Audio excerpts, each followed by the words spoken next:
Hi guys, welcome to wheeling. ആകാശത്തിലെ നക്ഷത്രങ്ങളെന്നും മനുഷ്യൻ്റെ കൗതുകത്തെ ഉണർത്തിയിട്ടുണ്ട്. രാത്രിയുടെ ആഴങ്ങളിൽ തിളങ്ങി നിന്ന അവ ദിശകൾ അറിയാനും കാലഗണനയ്ക്കും കാലാകാലങ്ങളായി മനുഷ്യനെ സഹായിക്കുകയും ചെയ്തു. പ്രപഞ്ചത്തിൻ്റെ നിഗൂഢതകളിലേക്കുള്ള ചൂണ്ടുപലകകളായി അവ നിലകൊള്ളുകയും ചെയ്തു. ഓരോ നക്ഷത്രത്തെയും നിരീക്ഷണങ്ങൾ നടത്തുമ്പോൾ പ്രപഞ്ചത്തിൻ്റെ ഭൂതകാലവും ഭാവിയും വായിച്ചെടുക്കുവാനും നമ്മൾ അറിഞ്ഞെടുക്കുകയും ചെയ്തു. കോടിക്കണക്കിന് നക്ഷത്രങ്ങൾക്കിടയിൽ പ്രപഞ്ചത്തിൻ്റെ നിയമങ്ങളെ എല്ലാം വെല്ലുവിളിച്ചുകൊണ്ട് ഒരു നക്ഷത്രം അതിനിടയിൽ നമ്മളെ അമ്പരിപ്പിക്കുകയും ചെയ്തു. ഒരു മുന്നറിയിപ്പുമില്ലാതെ അതിൻ്റെ പ്രകാശം ക്രമാതീതമായി മങ്ങുന്ന ഒന്ന്, അസാധാരണമായ ഒരു നക്ഷത്രം. നമ്മൾ നക്ഷത്രങ്ങളെക്കുറിച്ച് മനസ്സിലാക്കിയ എല്ലാ ധാരണകളെയും അത് ചോദ്യം ചെയ്യുകയും ചെയ്തു. വർഷം 2009 നാസയുടെ കെപ്ലർ സ്പേസ് ടെലിസ്കോപ്പ് അതിൻ്റെ പ്രധാന ദൗത്യമായ എക്സോ പ്ലാനറ്റുകളെ കണ്ടെത്തുവാനുള്ള ദൗത്യം ആരംഭിക്കുന്നു. ഒരു നക്ഷത്രത്തിൻ്റെ മുന്നിലൂടെ ഒരു ഗ്രഹം കടന്നു പോകുമ്പോൾ അതിൻ്റെ പ്രകാശത്തിലുണ്ടാകുന്ന നേരിയ മങ്ങൽ രേഖപ്പെടുത്തിയാണ് കെപ്ലർ ഗ്രഹങ്ങളെ കണ്ടെത്തിയിരുന്നത്. ഈ വിജയകരമായ ദൗത്യത്തിലൂടെ കെപ്ലർ ലക്ഷക്കണക്കിന് ഗ്രഹങ്ങളെ നിരീക്ഷിക്കുകയും ചെയ്തു. എന്നാൽ ഈ വിവരങ്ങൾ വിശകലനം ചെയ്യുക എന്നത് ശാസ്ത്രജ്ഞർക്ക് ഒറ്റയ്ക്ക് ചെയ്യുവാൻ കഴിയുന്നതിലും വളരെ വലുതായിരുന്നു. അതുകൊണ്ട് തന്നെ നാസയൊരു നൂതനമായ പദ്ധതിക്കും രൂപം നൽകി. Planet hunters.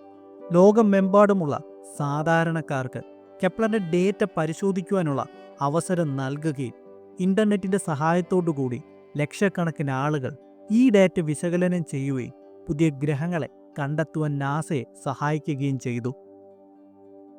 ഈ പ്രയത്നങ്ങൾക്കിടയിലാണ് 1470 പ്രകാശവർഷങ്ങൾക്കകലെയുള്ള KIC 84 62 85 2 എന്ന നക്ഷത്രത്തിൻ്റെ വിചിത്രമായ സ്വഭാവം ശ്രദ്ധയിൽപ്പെടുന്നത്. പിന്നീട് ജ്യോതിശാസ്ത്രജ്ഞയായ തബീത ബോയ്ജിൻ്റെ നേതൃത്വത്തിൽ ഈ കണ്ടെത്തൽ ഔദ്യോഗികമായി പ്രഖ്യാപിക്കുകയും ചെയ്തു. അതോടുകൂടി ഈ നക്ഷത്രം ടാബി സ്റ്റാർ എന്ന പേരിൽ പ്രശസ്തമാകുകയും ചെയ്തു. ടാബി സ്റ്റാറിൻ്റെ പ്രത്യേകത അതിൻ്റെ പ്രകാശത്തിലുണ്ടായ അസാധാരണമായ മങ്ങലുകളായിരുന്നു. സാധാരണയായി ഒരു ഗ്രഹം കടന്നു പോകുമ്പോൾ നക്ഷത്രത്തിൻ്റെ പ്രകാശത്തിൽ ഒരു നിശ്ചിത ശതമാനം മങ്ങലുകൾ വരാറുണ്ട്. എന്നാൽ ടാബി സ്റ്റാറിൻ്റെ പ്രകാശത്തിൽ ചിലപ്പോൾ 22% വരെ കുറവ് രേഖപ്പെടുത്തുകയുണ്ടായി. ഇത് വളരെ വലിയൊരു നമ്പറാണ്. അതിലുപരി ഈ മങ്ങലുകൾക്ക് ഒരു നിശ്ചിത സമയക്രമവും ഉണ്ടായിരുന്നില്ല. തീർത്തും ക്രമരഹിതമായിരുന്നു അതിൻ്റെ സ്വഭാവം. ചിലപ്പോൾ ദിവസങ്ങളോളം മങ്ങി നിന്ന ശേഷം മണിക്കൂറുകൾ മാത്രം മങ്ങുന്ന സാഹചര്യവും ഉണ്ടാവുകയുണ്ടായി. കെപ്ലർ നിരീക്ഷിച്ച മറ്റ് ലക്ഷക്കണക്കിന് നക്ഷത്രങ്ങളിൽ ഒന്നിൽ പോലും ഇങ്ങനെയൊരു പ്രതിഭാസം കാണുവാനായി സാധിച്ചിരുന്നില്ല. ആദ്യം ഇത് കെപ്ലർ ടെലിസ്കോപ്പിലെ ഒരു സാങ്കേതിക തകരാറാണോ അല്ലെങ്കിൽ ഡേറ്റ വിശകലനത്തിലെ ഒരു പിഴവാണോ എന്ന് പലരും സംശയിക്കുകയുണ്ടായി. എന്നാൽ വിശദമായ പരിശോധനകൾക്ക് ശേഷം ഡേറ്റ ശരിയാണെന്ന് സ്ഥിരീകരണം വരികയും ടാബി സ്റ്റാർ യഥാർത്ഥത്തിൽ മങ്ങുന്നുണ്ട് എന്ന കണ്ടെത്തലുകൾ നടത്തുകയും ചെയ്തു. ഈ കണ്ടെത്തൽ നമ്മുടെ പ്രപഞ്ചത്തെക്കുറിച്ചുള്ള എല്ലാ ധാരണകളെയും ചോദ്യം ചെയ്യുന്ന ഒന്നുമായിരുന്നു. ഒരു പക്ഷേ ടാബി നക്ഷത്രത്തിനു ചുറ്റും വലിയൊരു ഗ്രഹമോ അല്ലെങ്കിൽ ഒരു ബ്രൗൺ ഡാർഫ് നക്ഷത്രമോ വലയം വെക്കുന്നുണ്ടായിരിക്കാം എന്നതായിരുന്നു മുൻപോട്ട് വന്ന ആദ്യ സിദ്ധാന്തം. എന്നാൽ ടാബി നക്ഷത്രത്തിൻ്റെ 22% പ്രകാശത്തെ മറയ്ക്കുവാൻ കഴിയുന്ന അത്രയും വലിയൊരു ഗ്രഹം പ്രപഞ്ചത്തിൽ രൂപം കൊള്ളുക എന്നത് സാധ്യമായ കാര്യമല്ല. നമ്മുടെ സൗരയൂഥത്തിലെ ഏറ്റവും വലിയ ഗ്രഹമായ വ്യാഴത്തിന് പോലും സൂര്യൻ്റെ 1% പ്രകാശത്തെ മാത്രമേ മറയ്ക്കുവാനേ സാധിക്കുകയുള്ളൂ. ബ്രൗൺ ഡാർഫ് നക്ഷത്രങ്ങളാണെങ്കിൽ വലിയ അളവിൽ അത് ചൂട് പുറത്തുവിടുകയും അത് നമുക്ക് എളുപ്പത്തിൽ കണ്ടെത്തുവാനുമായി സാധിക്കുകയും ചെയ്യും. എന്നാൽ ടാബി സ്റ്റാറിന് ചുറ്റും അത്തരത്തിലൊരു ചൂടിൻ്റെ സാന്നിധ്യം കണ്ടെത്തുവാനായി നമുക്ക് സാധിക്കുകയും ചെയ്തില്ല. അതുകൊണ്ട് തന്നെ ഈ സിദ്ധാന്തം തള്ളിക്കളയുകയും ചെയ്തു. രണ്ടാമതായി ഉയർന്നു വന്ന സിദ്ധാന്തം ഇതായിരുന്നു: നക്ഷത്രങ്ങൾക്ക് ചുറ്റും കാണുന്ന പ്രോട്ടോപ്ലാനറ്ററി ഡിസ്കുകളാകാം ഈ മങ്ങലിന് കാരണമെന്നതായിരുന്നു. ഈ ഡിസ്കുകൾ നക്ഷത്രത്തെ മറയ്ക്കുകയും ക്രമരഹിതമായി മിന്നുവാൻ കാരണമായി മാറുകയും ചെയ്യും. എന്നാൽ ടാബി നക്ഷത്രം ഒരു പഴയകാല നക്ഷത്രമാണ്. പ്രോട്ടോപ്ലാനറ്ററി ഡിസ്കുകൾ രൂപം കൊള്ളുക പുതിയ നക്ഷത്രങ്ങൾക്ക് ചുറ്റുമായി ആയിരിക്കും. മാത്രവുമല്ല, ഈ ഡിസ്കുകൾ വളരെ ഉയർന്ന താപനിലയും ഉള്ളതായിരിക്കും.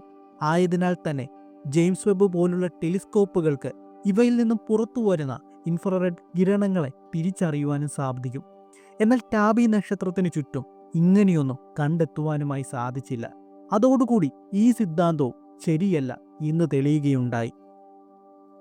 അങ്ങനെ മറ്റെല്ലാ സാധ്യതകളും തള്ളിക്കളഞ്ഞപ്പോൾ ഏറ്റവും കൗതുകകരവും സയൻസ് ഫിക്ഷൻ സിനിമകളിൽ മാത്രം കണ്ടിട്ടുള്ളതുമായ ഒരു സിദ്ധാന്തം ഉയർന്നു വന്നു. ഒരു പുരോഗമിച്ച അന്യഗ്രഹ ജീവി സമൂഹം നക്ഷത്രത്തിൽ നിന്ന് ഊർജം ശേഖരിക്കുവാനായി നിർമ്മിച്ച ഡൈസൺ സ്പീറുകളാകാം ഇതിനു പിന്നിലെന്ന്. ഒരു ഡൈസൺ സ്പീർ എന്നത് ഒരു നക്ഷത്രത്തിനെ ഭാഗികമായോ പൂർണ്ണമായോ മൂടുന്ന ഭീമാകാരമായ ഒരു സാങ്കല്പിക ഘടനയാണ്. അന്യഗ്രഹ ജീവികൾക്ക് ഊർജം ആവശ്യമുള്ളപ്പോൾ അവരുടെ നക്ഷത്രത്തിൽ നിന്നും നേരിട്ട് ഊർജം ശേഖരിക്കുവാനായി ഈ ഘടനകൾ ഉപയോഗിക്കാമെന്ന് ഭൗതിക ശാസ്ത്രജ്ഞനായ ഫ്രീമൻ ഡൈസൺ മുൻപ് ഒരു ആശയം മുൻപോട്ട് വെക്കുകയുണ്ടായി. ടാബി നക്ഷത്രത്തിന് ചുറ്റും അത്തരമൊരു ഡൈസൺ സ്പിയർ ഉണ്ടെങ്കിൽ അത് നക്ഷത്രത്തിന്റെ ക്രമരഹിതമായ ഈ മങ്ങലിനെ പൂർണ്ണമായും വിശദീകരിക്കുകയും ചെയ്യും. അങ്ങനെ ഈ സാധ്യതകളെക്കുറിച്ച് പഠിക്കുവാനായി ബുദ്ധിശാലികളായ അന്യഗ്രഹ ജീവികളെ കണ്ടെത്തുവാൻ ശ്രമിക്കുന്ന സെതി അഥവാ സെർച്ച് ഫോർ എക്സ്ട്രാറ്റേറിയൽ ഇന്റലിജൻസ് എന്ന സംഘടനയെ രംഗത്തെത്തുകയുണ്ടായി. അവരുടെ കയ്യിലുണ്ടായിരുന്ന ശക്തമായ അലൻ ടെലിസ്കോപ്പ് അറേ ഉപയോഗിച്ച് അവർ ടാബി നക്ഷത്രത്തിനെ 2 ആഴ്ചയിലധികം നിരീക്ഷിക്കുകയും ചെയ്തു. ഡൈസൺ സ്പിയർ ഉണ്ടെങ്കിൽ അതിൽ നിന്നും ടെക്നോ സിഗ്നേച്ചറുകൾ, അതായത് അന്യഗ്രഹ ജീവികളുടെ സാങ്കേതിക വിദ്യകളിൽ നിന്നും സ്വാഭാവികമായി പുറത്തു വരുന്ന റേഡിയോ സിഗ്നലുകൾ കണ്ടെത്തുവാനായി കഴിയണം. എന്നാൽ നിർഭാഗ്യവശാൽ അത്തരത്തിലുള്ള ഒരു സിഗ്നലും ടാബി നക്ഷത്രത്തിനും ചുറ്റും കണ്ടെത്തുവാനായി സാധിക്കുകയും ചെയ്തില്ല. അതോടുകൂടി അന്യഗ്രഹ ജീവികളെന്ന സിദ്ധാന്തവും അവിടെ അവസാനിക്കുകയും ചെയ്തു. പിന്നീട് വർഷങ്ങൾ നീണ്ട പഠനങ്ങൾക്ക് ശേഷം 2018 ഒരു നിർണായക കണ്ടെത്തൽ നടക്കുകയുണ്ടായി. ടാബി നക്ഷത്രത്തിന്റെ പ്രകാശം തടസ്സപ്പെടുന്നത് എല്ലാ പ്രകാശകിരണങ്ങളെയും ഒരുപോലെ ആയിരുന്നില്ല. നീലയോട് ചേർന്ന, അതായത് ഷോർട്ട് വേവ് ലെങ്തിലുള്ള പ്രകാശകിരണങ്ങൾ കൂടുതലായി തടസ്സപ്പെട്ടിരുന്നു. ഇത് ഡൈസൺ സ്പിയർ പോലെയുള്ള വലിയ ഘടനകൾക്ക് തീർത്തും വിരുദ്ധമായ ഒന്നുമാണ്. ഈ പുതിയ കണ്ടെത്തൽ സൂചിപ്പിച്ചത് ഈ പ്രതിഭാസത്തിന് പിന്നിൽ ഒരുപക്ഷെ പൊടിപടലങ്ങൾ ആയിരിക്കാമെന്നതാണ്. ചെറിയ പൊടിപടലങ്ങൾക്ക് നീല വെളിച്ചത്തെ എളുപ്പത്തിൽ ചിതറിക്കുവാനും ആഗികരണം ചെയ്യുവാനും കഴിവുണ്ട്. എന്നാൽ ചുവപ്പ് പോലുള്ള വലിയ തരംഗ ദൈർഘ്യമുള്ള പ്രകാശത്തിന് അവയിലൂടെ എളുപ്പത്തിൽ കടന്നു പോകുവാനായി സാധിക്കുകയും ചെയ്യും.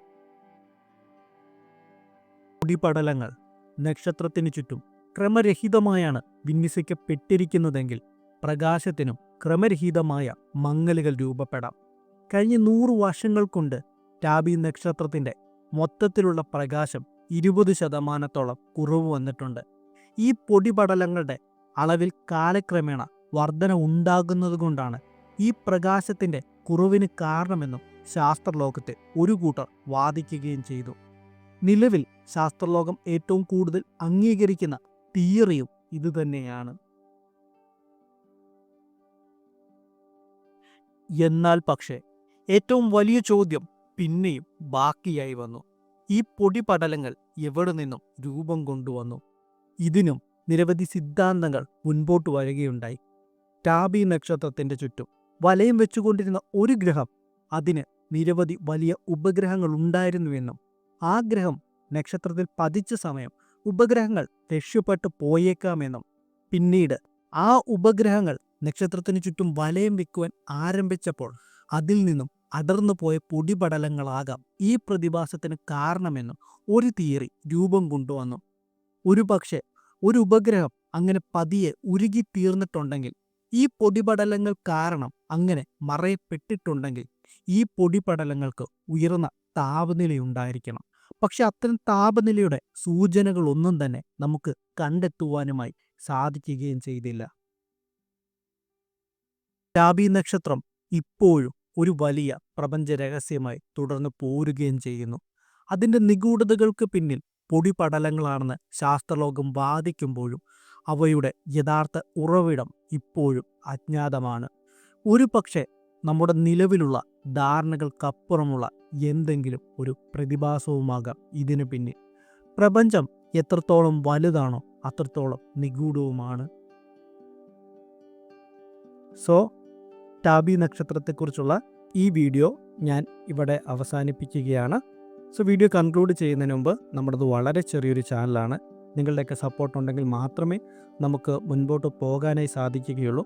വീഡിയോയിൽ എന്തെങ്കിലും പോരായ്മകളുണ്ടെങ്കിൽ തീർച്ചയായിട്ടും എൻ്റെ അടുത്ത് പറയുക എന്ന് ഞാൻ നിങ്ങളുടെ അടുത്ത് റിക്വസ്റ്റ് ചെയ്യണം. അതുപോലെ തന്നെ പറ്റുവാണെങ്കിൽ ഫ്രണ്ട്സിനൊക്കെ ഒന്ന് ഷെയർ ചെയ്ത് കൊടുക്കണമെന്നും ഞാൻ നിങ്ങളുടെ അടുത്ത് റിക്വസ്റ്റ് ചെയ്യുന്നു. അപ്പോൾ ടാറ്റാ ബൈ ബൈ. നമുക്ക് അടുത്തൊരു വീഡിയോയിലൂടെ കാണാം. എല്ലാവരും സന്തോഷത്തോടു കൂടി ഹാപ്പി ആയിട്ടിരിക്കുക കേട്ടോ.